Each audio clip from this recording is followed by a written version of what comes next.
El software SPSS tiene una opción específica para evaluar tablas de contingencia dentro del menú Analizar estadísticos descriptivos.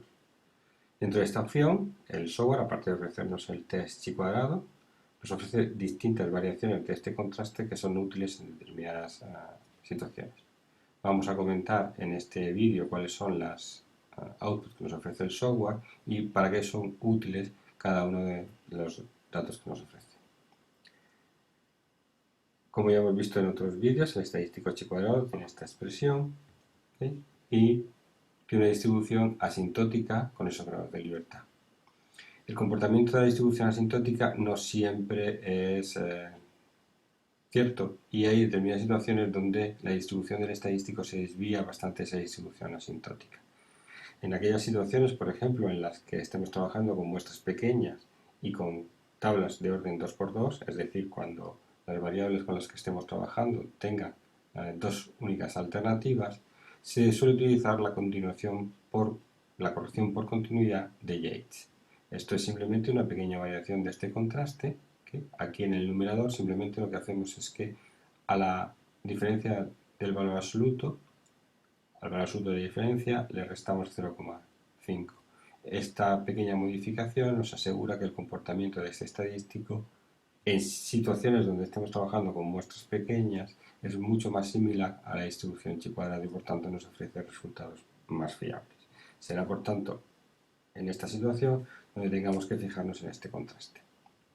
Junto con el estadístico chi cuadrado también nos ofrece el estadístico G. El estadístico G se construye como cociente de verosimilitudes y es asintóticamente equivalente al test de la chi cuadrada.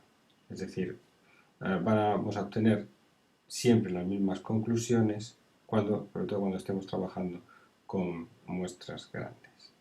Finalmente, el software SPSS también nos ofrece la prueba exacta de Fisher de forma automática y este estadístico está basado en la distribución hipergeométrica y se utiliza cuando las distribuciones marginales deben de ser fijas, es decir, cuando los valores que obtengamos aquí en los totales de las filas y en los totales de las columnas, ¿okay?, sean siempre fijos y la única posibilidad que hay de cambio en nuestro experimento esté aquí dentro, en los valores de los n sub i j. ¿Okay?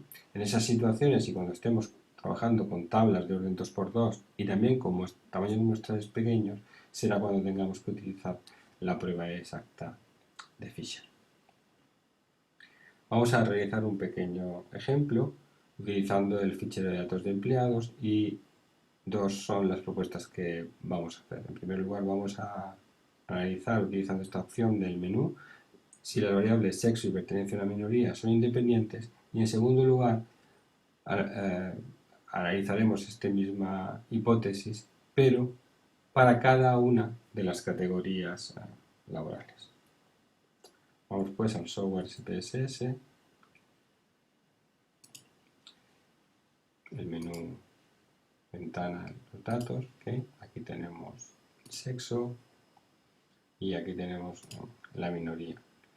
La opción que tenemos que trabajar es analizar estadísticos descriptivos y veis que aquí hay una opción específica para realizar tablas de contingencia. Cuando lo seleccionamos se nos abre una tabla cuadro de diálogo donde nos pide que introduzcamos cuáles son las variables que van a actuar por filas y cuáles son por columnas. Por ejemplo, el sexo lo vamos a introducir por filas y la clasificación de minoría por columnas. En la parte de derecha de este cuadro de diálogo nos aparecen las distintas opciones que tenemos. Por ejemplo, si seleccionamos casillas, aparte de los valores observados, el conteo, ¿okay?, también le podemos pedir cuáles son los valores esperados bajo la hipótesis nula de que las variables son independientes. Podemos permitir ocultar recuentos pequeños o, por ejemplo, podemos solicitar porcentajes por fila. Distintas opciones tenemos en este modelo. En cuanto a los estadísticos, ¿okay?, aquí como veis hay una gran variedad de estadísticos. Nosotros aquí solamente vamos a solicitar el estadístico chi cuadrado. Dejaremos para otros vídeos el resto de opciones que se nos ofrecen. ¿Okay? También podemos solicitarle que nos muestre gráficos de barras de las variables. ¿Okay? Puede ser una información interesante a la hora de analizar porque la hipótesis nula se rechaza. Si seleccionamos esta opción, nos aparece varias tablas de información. En primer lugar, el resumen del procesamiento de casos, todos los casos son válidos, no ha habido datos perdidos, ¿ok?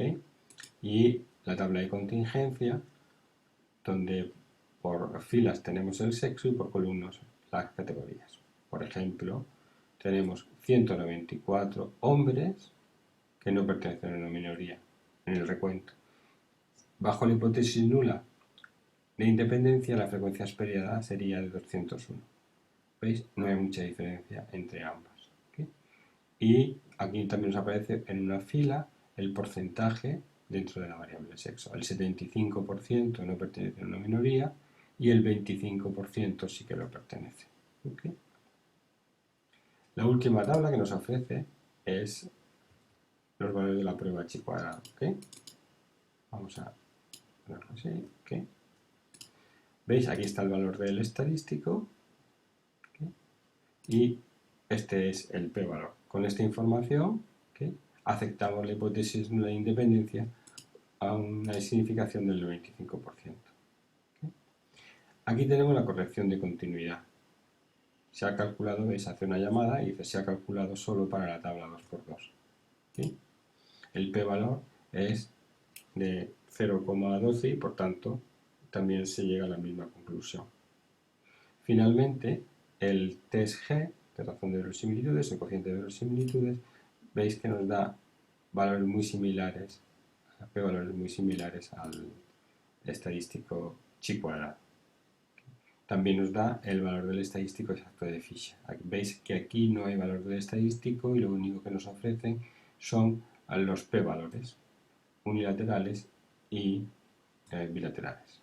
Finalmente, el gráfico de barras, ¿okay?, para evaluar si hay diferencia entre esta distribución y esta otra. Como veis, son muy similares y aceptamos la hipótesis nula de independencia entre la minoría y el sexo. Por último, vamos a ver otras opciones que nos permiten estadísticos descriptivos, tablas de contingencia. ¿Okay? Fijaros aquí, otra opción es introducir capas dentro de este contraste. Podemos utilizar como capa la categoría laboral.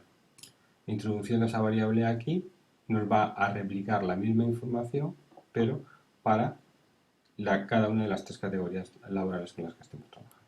Vamos a aceptar, ¿okay?, y veréis que replica todo. Para administrativos, aquí nos da la información. Para seguridad, lo vuelve a replicar. Y para directivo, ¿ok? Y finalmente para los totales, que es la información que hemos obtenido antes.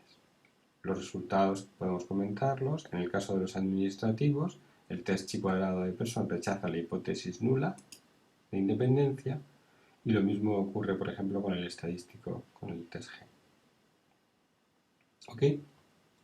En el caso de seguridad, no hay información suficiente para realizar el contraste porque el sexo es constante. ¿Veis? Nos hace aquí una llamada. ¿Okay? No había mujeres en el caso de la seguridad y por tanto el contraste no puede ser calculado. Y en el caso de directivo, ¿okay?, la hipótesis nula se acepta porque el p-valor es superior a 0,05. ¿Okay? Lo mismo ocurre con el test de cociente de verosimilitud.